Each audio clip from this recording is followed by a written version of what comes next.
Hi, all. We're here again with another HR Engage podcast episode. I'm Jonathan Mamaril, your host, as always. And I'm really excited about this episode because we have the lovely Sarah Stone. Sarah, how you going?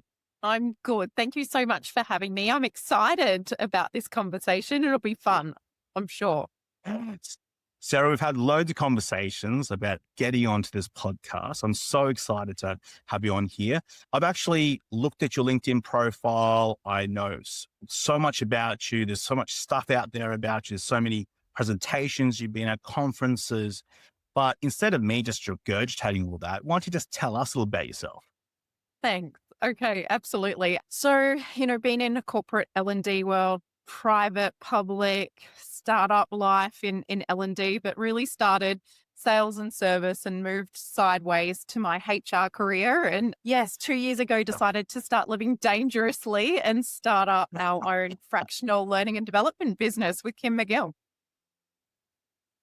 Well, that's so interesting. So your background was basically sales, a lot of learning development, very, how do I say, corporate type roles, quite big name brands. A lot of people would know a lot of those name brands. I suspect relatively decent budgets and resources and access and all those types of things. Yeah, I'm absolutely. just, And this is back in the day, right? Before COVID and GFC and all of those fun things. And yes, in certain businesses, there was a lot of money to attribute to those things. So yeah, it's been an interesting shift from then to now. And certainly some organizations still, as you know, will absolutely invest, but certainly from what happens politically and, in the landscape that we live in, there's definitely a shift to certainly going, where are we going to get the best return for our investment with anything, right? And I suppose that's a really good place to start, really, Sarah. Your journey into, an area that usually would stay under human resources, which is that learning development space. And I know learning development is quite a wide area.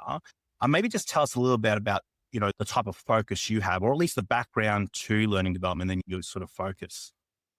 Great question. So, I've always been known in the businesses that I've been working for that you've kind of alluded to, and some big name brands and some not so big name brands, to go, Yep. where Sorry. Yep. I think HR sometimes, L&D sometimes has a reputation. I'd be interested in your thoughts on this as well, that, it's a little bit fluffy and, they do things because they do things and they're not very intentional about it. So I very early on became very clear and I wanted my teams to be really intentional about the services that were offered from a learning and development standpoint, or if we were asked to go in and look at why attrition was really high in an Right. organization, or there was another opportunity, really digging into why that was. So it could be, I guess, really intentional in our approach to try to resolve that business problem, which should hopefully, if it's done well, really solve a people issue too. So I think sometimes we get a little bit lost in, or have done previously in HRL&D. It's a little bit fluffy. And I've heard that from so many executives and CEOs over my years. And it's a little bit of a bugbear because if you are really, smart around your people strategy and intentional, the return you get there is, as you know, so meaningful.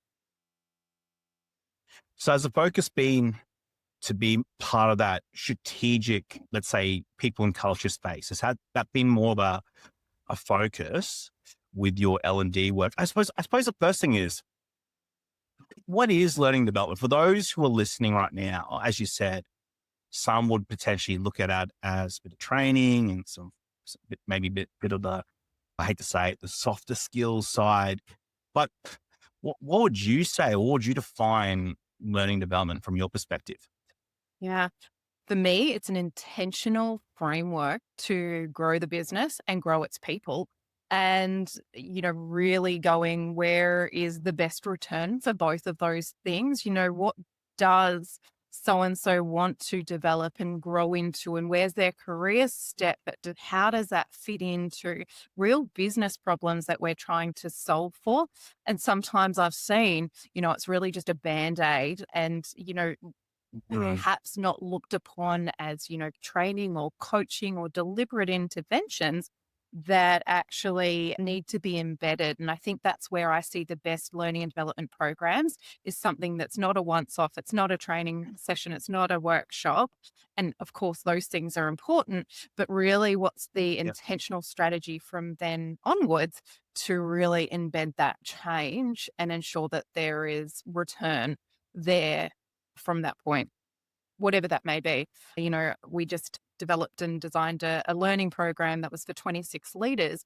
And Hmm. measurably after that 10-month period, we could attribute a return of $1.2 million value to that organization by looking at the statistics and what the organization was trying to achieve before, midpoint, and end point.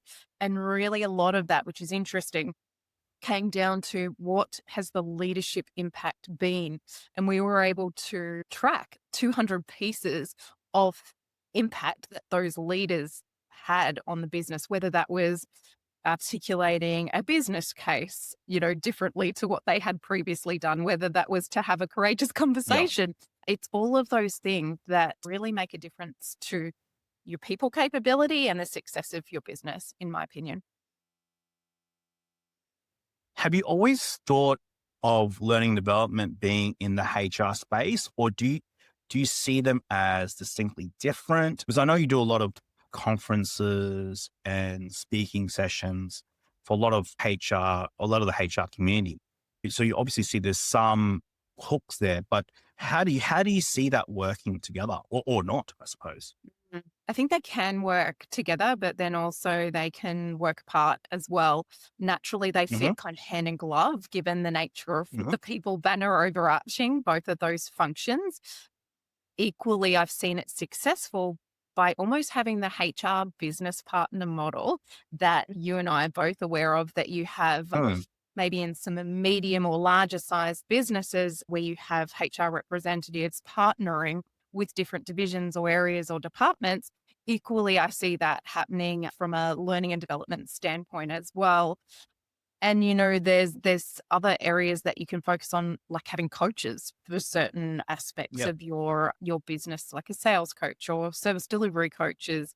Yeah, it really can work separate. But I find, and in my experience, when I've seen them separate, that they work better together just with the natural synergies of a people strategy and having both of them live together. And I suppose I didn't really maybe ask this question. I probably should have, but why did you focus on, learning development? Why? That's a good question. Well, I fell into it a little bit sideways and probably didn't know Yeah. what I was, what that really meant very early in my career. However, I Yep. think from looking at that move, which was a sideways move at the time, probably Yep. suited my natural strengths. Jonathan, I'm very Okay. hopeless at a lot of things. And I think people that know me will find me quite quirky, like a laugh. I am renowned for getting myself into ridiculous situations, even one last night in a cab in Sydney. However, I I'm remember this is PG rated. Just maybe it's a PG rated don't worry, it involved a takeaway podcast. container. Anyway, that's a story for another day. However, I'm notorious for getting myself into these really ridiculous situations. However, one of my strengths, Yep. I think, is the relationships I have with people and really quickly understanding what the root cause of an issue around capability Mhm. is in an organization and having that kind of commercial sense to go, how do we line up the two and make that meaningful? Because I think, and I've seen it a lot, and you may Yeah. have too, that the difference between a good HR director and a bad HR director is really, really obvious to me. And it can make or break a business, in my opinion. And it's one of the strongest levers. So I think if you can get that connection of people and solving business problems right, then you're on to a winner. there is definitely a lot of commentary now about human resource. I think human resources, people and culture has definitely come to the forefront. Like a lot of things have led to this, but I think there's a lot of discussion about the workplace and the workforce. Where do you see, before we talk about a bit more in the past, like where do you see the future of learning development really leading to when it comes to HR and P&C? Think that's so pivotal to, and it's a great Mm, question. It's pivotal to the function of HR, because I think one of our main roles, or, for any HR professional, L&D professional, my question to them right now is, how do you remain relevant in your role? And I think that's globally a question anyone right in the time of AI, yeah. right? Hmm. What do you want to achieve here that's going to make impact and inform your next career story or interview, etc.? Like, what's your legacy there? But for L&D, I think it's really unraveling what could be automated, what could be, more efficient or productive in the workplace, and maybe how AI fits into that. I think that's, an underpinning lever of all those questions, or some of them. But then for me, it's really going, how then do we work out the critical human skills that are required that AI can't bring to the table, or whatever solution it Mm, might bring? So L&D becomes really pivotal to an organization to go, actually, what skills do we need here? And what the roles of the future look like with the talent function or the HR function? if I could take a step backwards and just take you to an early career Sarah, Yeah. early career Sarah, go back in time. What advice? And and I ask this sort of with a little bit of panache because I think this will be a very interesting answer to this question. What advice would you have for an early career Sarah Stone? Mm, What would you say to? yeah. A lot. I have a lot of advice. Probably have a lot of advice now. I think there's two key things. I'd probably look back and shudder a little bit would be and really why I say that, Jonathan, is I Yeah, was a leader early on. I was like a leader at 19, and I wasn't a good leader. I was a pretty bad one. And that probably goes to the lessons learned there. Was the first one I remember very distinctly in a service environment. And I was leading quite a large team at the time for a 19-year-old, and yep, someone resigned. Well, I hadn't dealt with that before. And yeah, well, I thought it was me. I was like personally offended that this person had resigned. And I don't think I yep, spoke to that person for 3 days. And I guess, you know, yep, over time, yep. you learn that these things are not about you. And particularly at that Yeah, young age, and where I see leaders, play out today, and leadership skills and, yep, and behaviors is, well, for me back then, it's don't take things personally. It's not actually all about you. And the second part of that is good life lesson generally, is that if you can sit on something for 24 hours, and if it's really bothered you, mm, do not act on it. And I think there's some things in that too, generally in life, that we can all live by if you can. I know it's not always possible, and I mention that a lot in the leadership yeah. coaching and training that I do. It's not always possible to wait 24 hours, but if you can, do it. It's a good piece of advice. I think there is definitely we can sometimes rush into decisions as much as make decisions too slowly. There's definitely the two arches, but as you say, yeah, this 24 hours is probably enough time. I think it's a great one. And I think for early career, it's a really hard one right now because we do have a lot of disruption. Mm, But I think going to some of the fundamental basics, like what you talked about, they're probably not going to change too much. Those two things. So I think yeah. that's a good piece of advice. Now we have a lot of early career people listening to this podcast in the HR space, but we've also got a lot of people probably more in senior roles or experienced HR team members, potentially even people who have switched maybe a little bit later in their career. So, what are the two big pieces of advice you would have for any person in HR or is currently in human resources? I think one of those is, how do you create the highest level of impact into what you do? How do you become less transactional and more advisory in that space? And how do you bring more value to Hmm. all the things that kind of we've alluded to thus far? Because there is things, particularly now that I see, that are going to automate that transactional element, particularly in that people services space, Yep. that will allow us as HR professionals to do higher value work, to help contribute to the strategic goals and objectives and focus on, those really important human skills. So that would probably be my largest one there. Really interesting out Hmm. of particularly the US. I'm seeing this as a trend, and I think we may have talked about it Yep. previously, but there's some large figure, something around 60%, a SAGE report was Hmm. quoted to say that, 60% of professionals in the HR industry are looking in the States to change careers. I think it's something like 16% in Australia, the more recent study Hmm. around that. And I feel like that is alarming because people and culture, human resources have such high impact on the culture of an organization. It's a lever. I'm not saying they're solely responsible. I don't believe that at all. But if we've got this mass exodus of really good people in that HR space, that is something to think about for us all to go, why is that?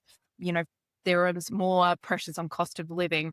There is more pressures on people generally in the workplace. And I think from what I'm hearing and seeing, HR bear a brunt of that, and the output of that. So I think it's something we've got to watch from a HR professional space to ensure that we've got the talent there that remains in the industry. And I think the other thing that links to that from my viewpoint is, and I hear a lot, is that leaders perhaps Mm. the organization typically avoid the hard conversations, and where that lands, or they're not equipped to do it. And that then lands Yep. with Yep. HR or people and culture, and then they're kind of left dealing with that, which could have been a simple conversation. So I think there is a lot in equipping leaders generally to be better equipped so that it doesn't flow onto HR. I mean, those pieces of advice I think are really good. I just want to break down one of them in particular, and that is the exodus of, well, potential exodus. At least the statistics in America is of exodus. What do you put that potential exodus down to, or potential movement down to? Do you think that's just general across the board, or it's HR specific, or do you think it's a mix of a number of things? What are your thoughts? It certainly seems to be HR specific from what I'm seeing around the data points. And I Wow. think I think these pressures in life that our employees deal with, and perhaps we haven't equipped our leaders to deal with them around, or how to, interact with people that need extra support, or they're avoiding challenging conversations. And then it ends up in HR, Yep. and then we're kind of left to deal with the impacts of all of that. And I think, we're obviously seeing a lot of redundancies around globally is another pressure on HR that typically they're left to manage most of that activity. So I think it's a number of things, but I do think that it's super important for, particularly CEOs, and I've seen this done really well, Hmm. to demonstrate how valuable they see, HR, people and culture to the organization, to avoid that and really be seen as a leader and an important function of that business. You're talking constantly to HR professionals in very different roles, very Mm. experienced roles, senior roles, leading roles, roles in more L&D, some in recruitment, some in many. You talked about one of the pieces of advice saying you need to look at how do you communicate or show value considering the changes that are here and are coming. Do you see that as the biggest challenge for HR, or do you see that as, or is there something else that you think that is a challenge, but the biggest challenge is something else? That's a great question. And I think it is. Any leadership Mm, role anywhere should be able to articulate the value of their function and what they bring to the business. And a really interesting story I've seen that play out recently is that team members were made redundant of an organization. And the questions thereafter around from me to them around, what happened, how did that all play out and mm, blah, blah, blah. And an observation from one of them was, I did not sell the value, not that you have to sell it, or I didn't articulate the value of what my role was actually yeah, doing in the organization. And when we get these cost pressures, then well, that's going to be the first one to go. And a lot of professionals generally, I find, struggle with articulating that. However, I would equally yeah, say, oh, what happens if you don't?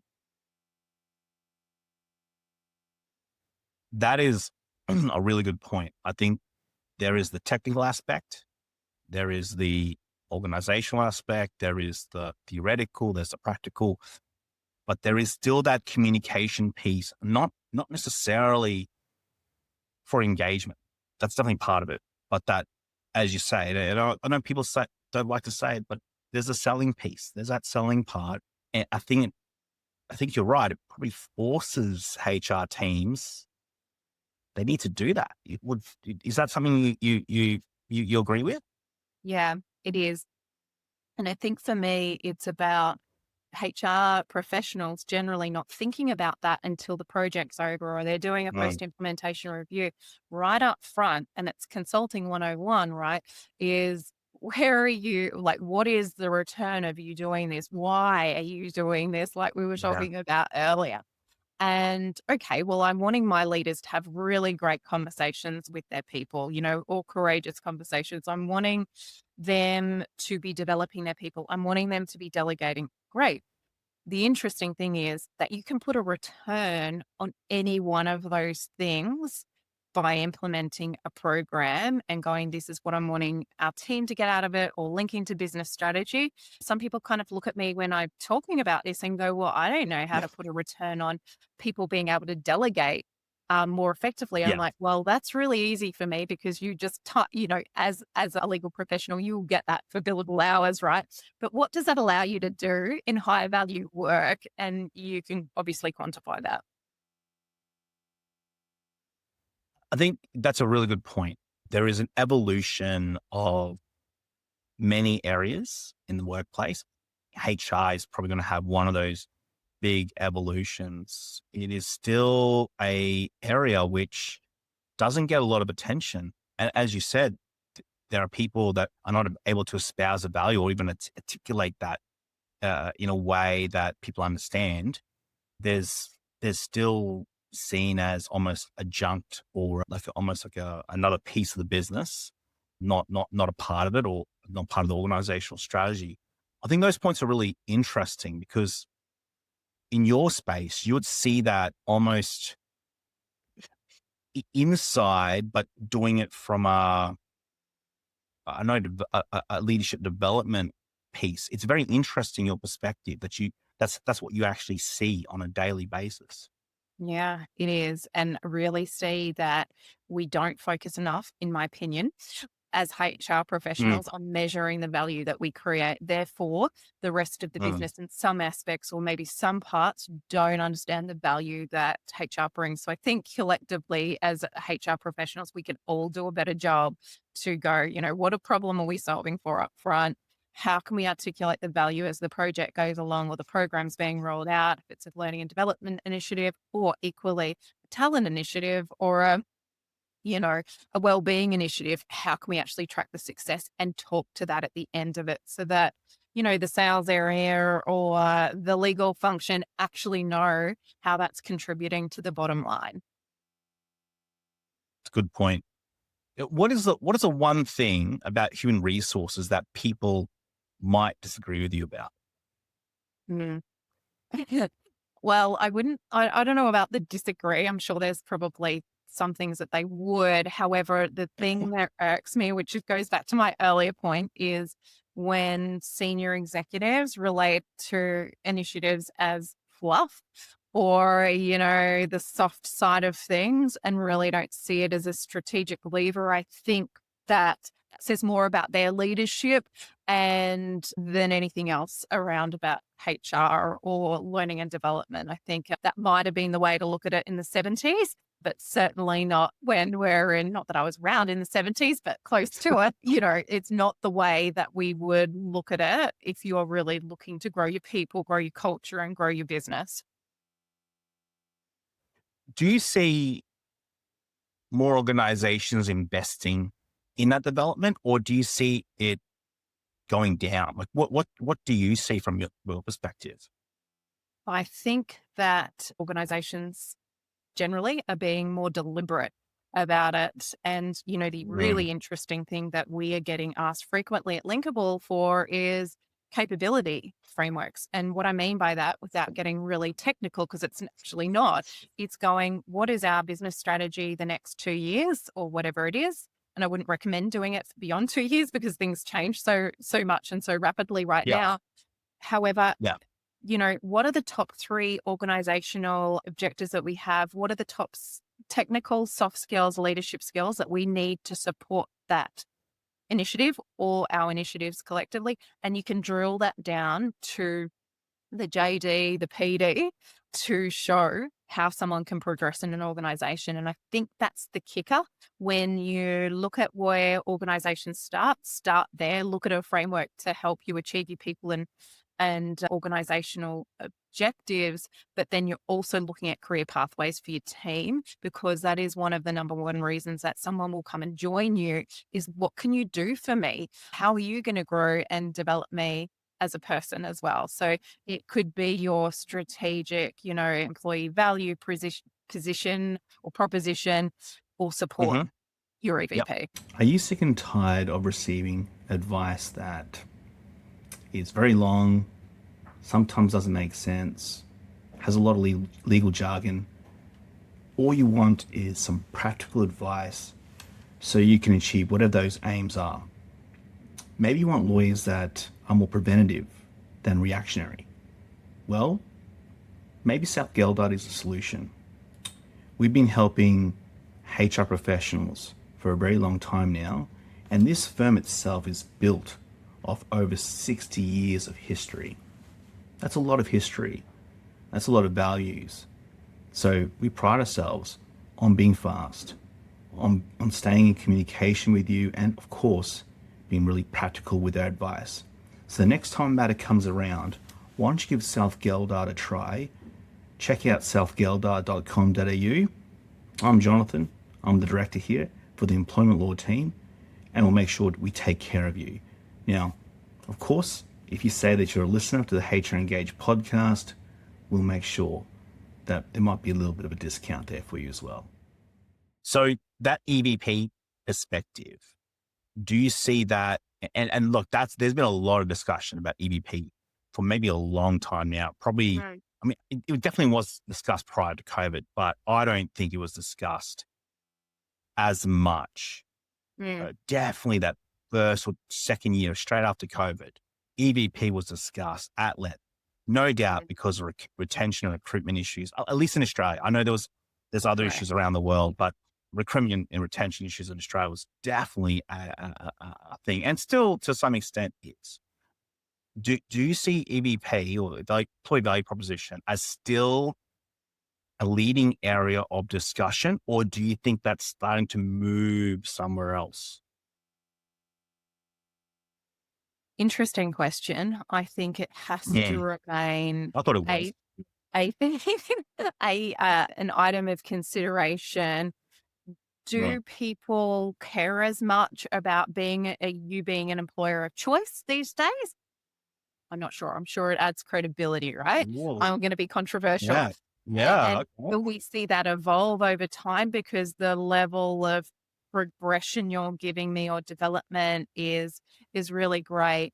or your brand is really great because it provides a lot of, ESG initiatives or, social, social activities or giving back, most importantly, because I think that's what a lot of Corporate people are social doing. responsibility. Yep. Yep. Yeah. So I think the EVP will evolve from my viewpoint, and the things around that is because, maybe career progression isn't as much of a focus for some of the younger generations. And that's just a generalization as it, Hmm. as it was. So I think naturally, given the different generations are in the workforce now, the EVP has to evolve somewhat. To what degree, I'm not exactly sure, but I'm not sure Yep. all the things that we've cared about previously, generationally, are the ones that we will care about going forward. So that really comes to my next question, because I think that's where we're leading to. You've been involved with linkABLE, you director with linkABLE for some time now, but recently you've also set up a new business to focus on something in particular. Can you tell us a little bit about that? Sure. So ThriveABLE AI is a business that really ensures that leaders and organizations have a mindset around AI that will give them measurable return or gain linking to linkABLE around their people and their business objective. So we're not a tech provider because there'd be a lot of issues if Yep. I was. However, Craig, Kim, and I really want to equip leaders again to become relevant in the era of AI, to go at an executive level. How do I have an AI strategy? What does that look like? And again, being very intentional and deliberate around what that looks like. Mm. You know, what do we need to consider around our people? What do we need to consider around transformation, tech, etc., and be very deliberate about it. What I see a lot, Jonathan, which we talked about, is this scattergun approach to go, oh, wow, I need to get on the AI train. I need to do that quickly. And maybe I'm dabbling in it. And Yep. maybe I think AI is just ChatGPT or Copilot. However, so much more than that. And I think when you get very clear on what the landscape of AI is doing and where that's going, you have a really clear strategy. But equally, you can bring your team on board to figure out because it's a really interesting flipped strategy that Yep. initially you do need to get your team members to come up with where the best user cases are that get the best return.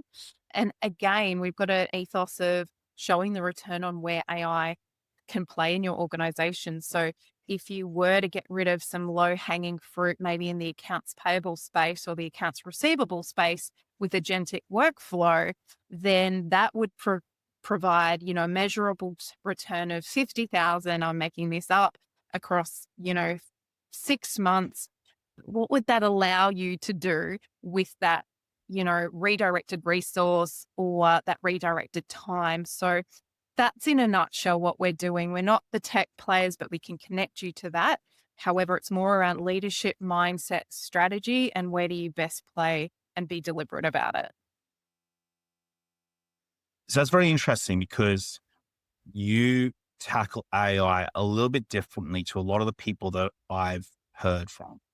A lot of people talk about the technical aspects, and I heard you talk about that too, like, what it can do. But I've heard, like, what I hear in particular is that it does create time, and it will create some more time, and it'll create more resource. Sorry, it'll create more time for people to have some freedom of time, and they'll also create some more resources.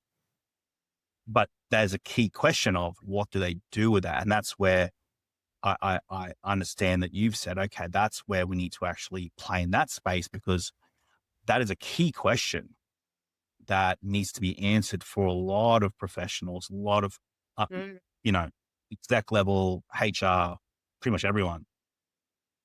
Is that, and you talk to a lot of the HR community so far, like you have, you talk to so many. Is that something that is obviously a worry, of course, and that's Mm. natural, but is it now shifting a little bit towards a worry to, okay, let's change our mindset, or are we still stuck a little bit in the worrying, or even, I'm not even worried, not worried at all? are we still stuck there, or is there a bit of movement now towards actually, okay, there might be a bit more here. Can we do something with that now? Oh, that's a $1 million question. However, in my Yeah. experience and what I'm hearing, and as you know, speak to a lot of people about this, it's kind of a mixed bag. It's mixed lolly bag. Okay. So it's Yeah. that I'm using ChatGPT, I'm using Copilot, Mm-hmm. I can see benefits of that. Then I'm saying, I'm hearing AI is terrifying, like, what's it going to do to humanity? So it is very Yeah. polarizing.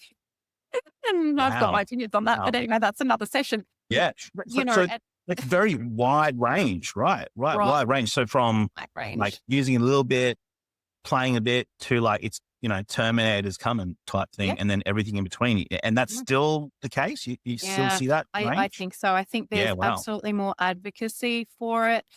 particularly at that CEO and CTO, CIO space. I think it's about something like 60% of global business budgets this year are going towards AI investment, right? I go from that to then I was speaking to an owner of a recruitment agency the other day, and they're like, Sarah, I've just spent $400,000 on AI investment and no one's using it. Oh, and then that goes down a whole Wow. another path and realm that I get a bit twitchy about. However, it's very disconnected. So I would say that Yeah. CEOs, executives know that they need to get on board with it. They are on board with it. They're potentially doing something, but then, Yeah. bringing people along for the journey, I think's a real opportunity for organization. It's obviously you just have this pop up LinkedIn right now, and you'll see, there'll be at least one leadership post and there'll be one post about AI, pretty Yeah. much guaranteed in your Mm, first 10 posts, right? totally. Yeah. Maybe one about chip packets or something. I don't know, something weird like that. But Engage that's the thing, podcast. right? HR Engage podcast, of course, right? But that's really interesting to hear, because you talk to the HR community a lot. You are there presenting, and talk about AI, talk about learning development, and there's still a huge range Mm. of thinking across the board. I think that's very interesting. Do you think? Sorry, I suppose that's the other question. Do you think that will change, and do you think they'll change rapidly, or do you think they'll change over a good period of time? Oh, I think that's a really good question. I think rapidly. From where it's Right. going to Yeah. change rapidly. And I think what it kind of saddens me in a way, and I was mentioning it on one of my posts earlier this year, is that there's this whole piece of the workforce that doesn't even that's kind of buried their heads in the sand about this. And I Yeah. think then technology will move so fast and businesses will move so fast that they're just like, whoa, where did that come from? And whoa, didn't think about that. I'm coaching someone at the moment and who has absolutely no need for, at their moment, they're not being driven to look at AI initiatives. They're in an IT area. And Yep. they've said to me, my purpose, and I would say they're, late 50s, is I'm Mhm. going to review AI and its purpose in this organization. And I really want to partner with the different areas to develop user cases. And I'm like, that's where it is. That's the goal. If you can drive that yourself to not even on a bigger scale like that, however, Yeah. you can go in my role, I sense that, and I'm doing a bit of research, right? You might go into ChatGPT and go, I am a legal professional. And what are the top 10 user cases that, lawyers are using it for, or, whomever? I think you need to do an element of self research and figure out, where do you think this might impact me or my role or my career? And if you can get on the front foot of that and test some of those assumptions and use those in your workflow, I think you are the ones that are going to succeed going forward because you're keeping and remaining relevant, which is a good life lesson anyway, right? Yeah, I suppose so. um, Human resources is an area that has probably, it gets affected quite quickly. It can be disrupted quite a bit. just because of its involvement with the workforce so much. So whether that's going to be dealing with restructures, or that's going to be dealing with offshoring, or it's going to be dealing with outsourcing, or whatever the situation might be. Do you think, and I think I already know this answer because you've sort of shown it to me, but do you believe that there will be a sort of model where HR and AI will sort of almost pair up in some respects? Absolutely. So, for me, fast forward a year, it'll already be in some organizations. You've got AI agents, or you've got AI and workflow, and you've got people, and it'll be, AI potentially reporting into humans in my viewpoint, or humans Right. managing, AI components of the work. So yeah, absolutely. I see that coming really fast. And I think that's particularly going to impact the people operations space and those things that can be automated. Yep. And it kind of goes to my earlier point to go, you know what, if I'm in that space, I'm looking at opportunities to go, you know what, that monotonous task or that autonomous task that I do every day, 5 times a day, how could AI do that? And how could I start leaning into my leader and saying, I think this could be handled by AI. How do we start having that conversation with our IT team? Or I found this solution. I think that's where people really want to start thinking about, because otherwise it will go back to that earlier point and it will be like, oh, how did we get here? Kind of thing. And I Mm, think mm. organizations also have a responsibility, Jonathan, in that. And that was to that post I was alluding to earlier. I'm not sure we're doing enough to bring the team members on the journey. So we may be doing a disservice to them fast 40 years' time when their role dramatically changes or whatever that looks like, because we haven't actually given them the tools to test and learn and experiment with AI. Yeah. Yeah. Great point. I wanted to change gears a little bit. So our tradition here on the HR Engage podcast is we have these rapid fire questions Mhm. that I ask you. They're all about you, and they're just questions. You just say the first thing comes to your mind. I'll probably have a bit of a laugh, and that's I'm sure about you it. will. How's that sound? I'm sure that's a given that you'll laugh, and it could be interesting for anyone listening to hear about the first thing that comes to mind. But I'm up for it. You hit me with it. Awesome. All right. So, what is your favorite movie, Sarah?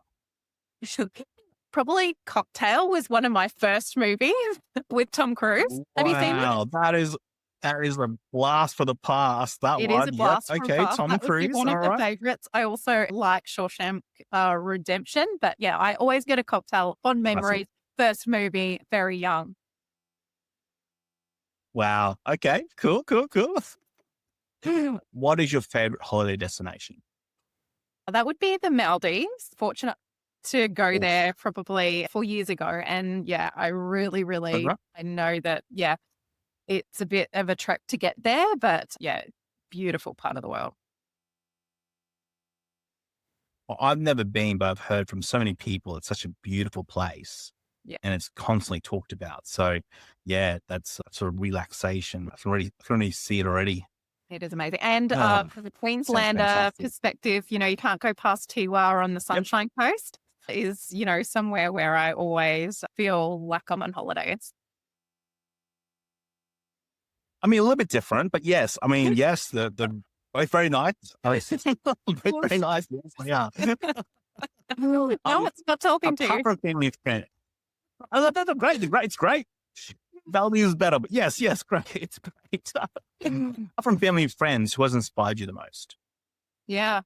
I think that's really an interesting question. And I would say that it's very weird, I'm sure, but my family and friends Yeah. do inspire me the most. And the people that I am around do probably inspire me more than a lot of people. However, you cannot go past a guest on your podcast. I think last week, Paul Dunn, Yeah. Masami, from what they do in B1G1, they're dedicating their life to something good. And I think that's the same with Renee Brescianini, who it forms part of Enriching Lives, that we try to have as much to do with as possible. And these people are continuously doing really great things to give back. And I think that's super important.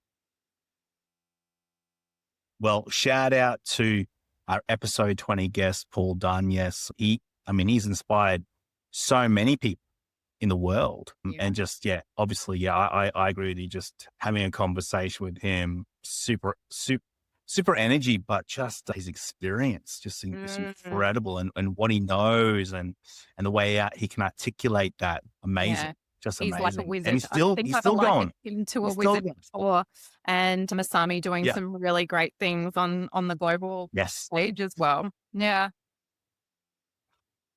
I'll try to get Masami on the podcast at some point as well. I mean, she's a bit of a globetrotter though, so trying to nail her down is pretty hard. Yeah. What is the thing you do outside of work that you're passionate about or sort of keeps you going? Well, generally my two boys, and I know you have three children. I've got a 14 and a 12-year-old. They keep me on my toes and, give me a dose of reality most days. If one of them is talking to me going through these teenage years. However, what I really enjoy is reformer Pilates. I'm a bit of a reformer nerd. So that's kind of the reformer Pilates kind of bed situation and, involves a lot of mental thinking as well as kind of strength activities. So, I do enjoy that because it kind of gets me to switch off.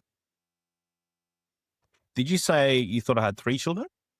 Yeah, 3 children. I got 4. What the?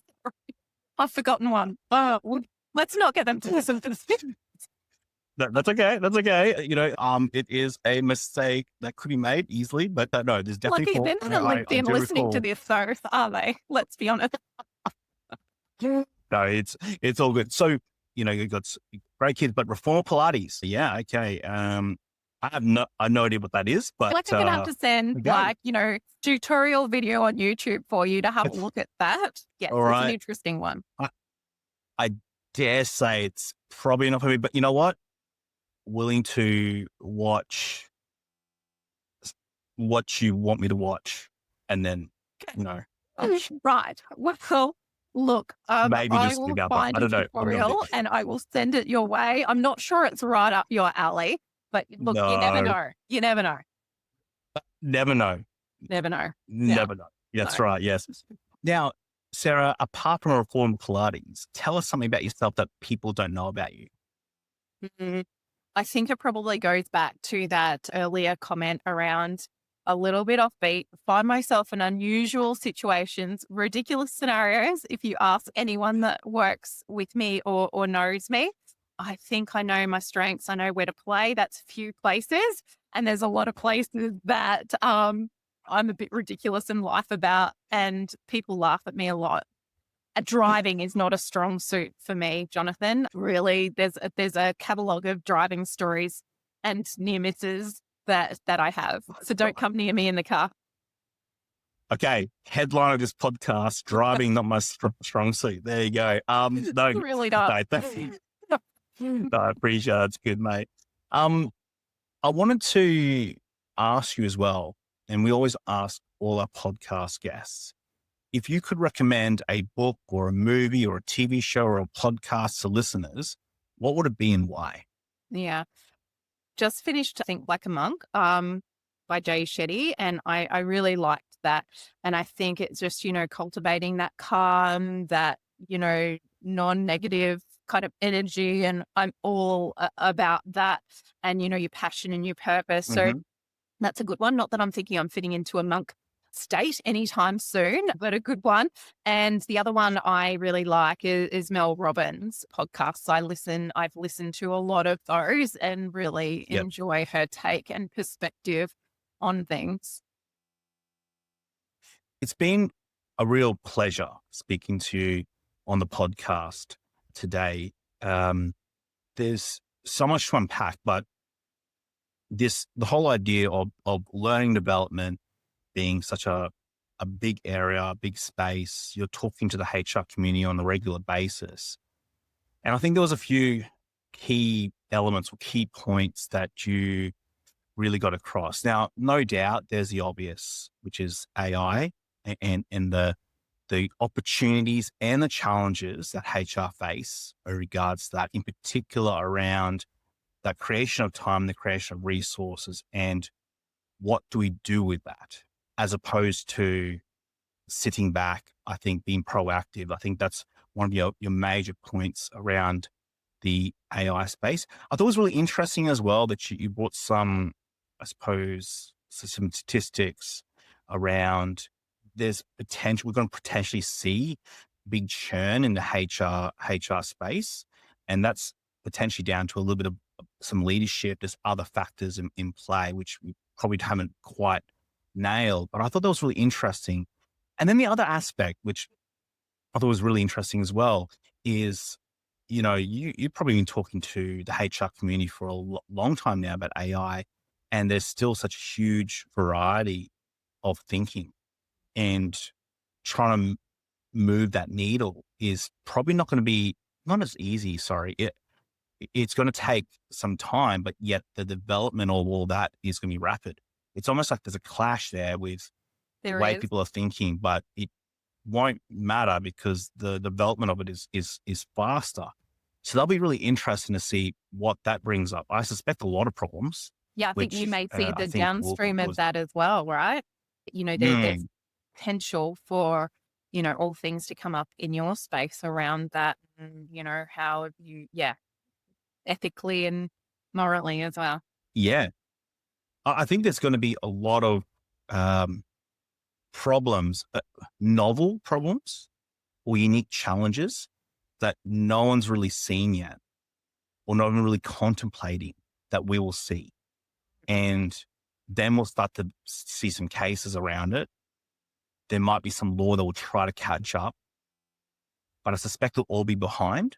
I don't think there's going to be it's always is behind. Don't get me wrong. Law's Mhm. usually behind, but I think it'll be behind even further. I think it'll be much further back than a lot of people realize. Yeah. And listening to you today probably confirms it even more, I suspect. I think Mm. it confirms a lot more for people as well. But I also like the aspect that you talked about for, that just people who are in HR right now to really have a think about how they add value and articulate that value. So not just how to add value, which is Mm. definitely an aspect, especially in this particular point in time, but how do I articulate that value? I think that's a really key point. I think that's a point that's been missed by a lot of people. And you're already starting to see the repercussions of that. Mm. People being moved on, maybe a bit too early. Maybe there's amalgamation of positions which don't make sense. I think there's, and you see that, you just open up news.com.au and you see that all the time.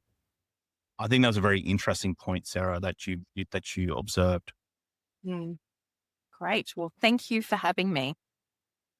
Well, thank you so much, Sarah Stone, for being on the podcast. So before we go, I want you to leave us with some inspiration. Hmm. So is there some, quote or something that you can leave us with that will Well, finish off the it's podcast for interesting. today? I may have, you may have given me a heads up on that quote because I won't remember it for the life of me, but I saw something last night. And it's really Right. interesting because I just mentioned that I've been reading that book, but this is a quote that's come up, and it's interesting. I saw a quote. I'm not sure if it's inspirational, but it might give you something to think about. The potential you Yeah. see in other people isn't real. It's the projection of what you would do in their position. Ooh, So I thought that was an interesting reflection on projection, empathy, and self-awareness. And I think, just recognizing that each person's path, pace, and purpose are very uniquely their own. And I think sometimes we may tend to kind of project on to others. And I think that kind of keeps us potentially grounded to see the uniqueness of others. And yeah, it really resonated with me. that's a good quote. That's a quality quote. Nah, very, very good. Thanks so much, Sarah, for being on the podcast. As always, guys, I don't know if you're listening on the train, you're listening on a bus, in your car. I know a few people listening to this listening to the podcast on a beach in Bali. Another one was a beach in Thailand. Hey, let me Wow. know. Fantastic. I'd love to hear all that.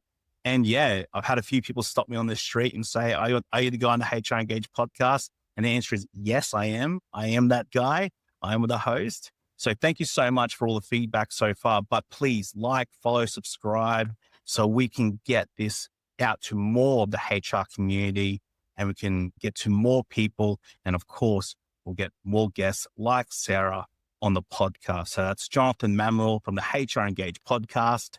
Speak soon.